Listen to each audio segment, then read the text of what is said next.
কিন্তু এর মতন আর কোনো সরকার হইব না, এটা ঠিক আছে। অনেক কিছু চাওয়া পাওয়ার ছিল, কিন্তু আমার মনে হয় না সেই প্রত্যাশা তিনি পূরণ করতে পারছে। তো ওনারও কিছু সাফল্য আছে, তো ব্যর্থতার ভাগই বেশি আমার জানা। সময়ের পরিক্রমায় নতুন সরকারের হাতে যাচ্ছে বাংলাদেশ। এমন বাস্তবতায় স্বাভাবিকভাবেই উঠে আসে প্রশ্ন, আগের সরকারের শাসনামল কেমন ছিল? এই বিষয়টি জানার গুরুত্বপূর্ণ উৎস হলো জনতার মতামত। ডক্টর মোহাম্মদ ইউনূস সরকারের শাসনামল কেমন ছিল এ বিষয়ে জানার চেষ্টা করব জনতার কাছ থেকে। আমরা সুন্দর একটা নির্বাচন আশা করছিলাম, এটাই আমরা পাইছি।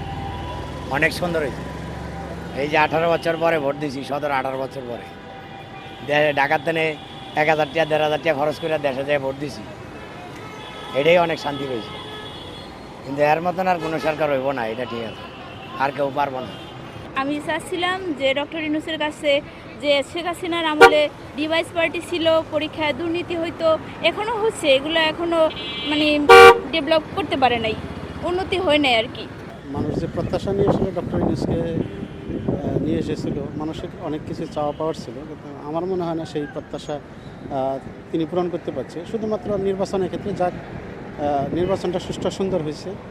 এখন নির্বাচিত সরকার অবশ্যই পরবর্তীতে এই দেশের সাধারণ মানুষের মনের প্রত্যাশা পূরণ করবে, আমি আশা করতে পারি।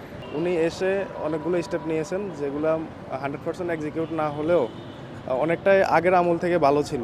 যেমন মূল্য যেটা ছিল আপনার গত ফ্যাসিস্ট সরকারের আমলে, রেটগুলো ছিল অনেকটা হাই, এবং ডক্টর মোহাম্মদ ইউনূস ক্ষমতা গ্রহণের পর থেকে সেই রেটটা কিন্তু অনেকটাই নেমে এসেছে, এবং বাজারের সিন্ডিকেটগুলো অনেকটা কমে এসেছে এই কারণে। এবং আমরা আশা করতেছি এখন যে বিএনপি সরকার গঠন করবে, বিএনপি চেয়ারম্যান জনাব তারেক রহমানের হাত ধরে তিনি যে পরিকল্পনাগুলো নিয়েছেন সেগুলো অনেকটা ইনোভেটিভ এবং ডেভেলপড। এগুলো যদি কার্যকর হয়, এই দেশে আরও শান্তি ফিরে আসবে।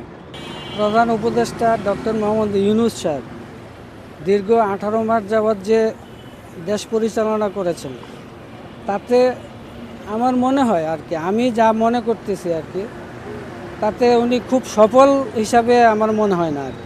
সবচেয়ে বড় কথা মানে আইন শৃঙ্খলা আর দ্রব্যমূল্য, এই দুইটাই মানে একেবারেই আমার মনে হয় আর কি ভালো করতে পারে। আর অন্যান্য ক্ষেত্রে মোটামুটি সাফল্য আছে, আবার কিছু ব্যর্থতাও আছে। একটা সরকারে যা হয় আর কি, সাফল্য থাকে, ব্যর্থতাও থাকে, তো ওনারও কিছু সাফল্য আছে, তো ব্যর্থতার ভাগই বেশি আমার জানা। জনতার মতামতেই স্পষ্ট হবে অতীতের বাস্তব চিত্র এবং আগামীর পথ চলার দিক নির্দেশনা। এস এ আলম, বার্তা 24, ঢাকা।